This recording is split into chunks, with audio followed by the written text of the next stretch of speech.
నవగ్రహ మంటపాలు శివాలయాల్లోనే ఎందుకు ఎక్కువగా ఉంటాయి?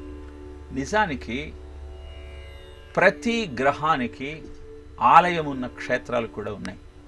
కానీ శివాలయంలో విశేషంగా ఈ నవగ్రహ మంటపాలు కనపడటంలోని ఆంతర్యం ఏమిటి అంటే, ఆయన కాలారి కామారి, మృత్యువు ఆసన్నం కాబోతోందన్నటువంటి ఆలోచనతో ఆయనను ఆశ్రయించినటువంటి మార్కండేయుడు మృత్యుంజయుడయ్యాడు. అలానే మనస్సును మధించేటువంటి మన్మధుణ్ణి దగ్ధం చేసి నీలో కోరిక అనేటువంటి ఆలోచనను మృగ్యం చేసి అంతటా ఉన్నది ఆ శివ చైతన్యమే అన్న అద్భుతమైన జ్ఞానాన్ని నీకు కలిగించేవాడు ఆ శివుడు.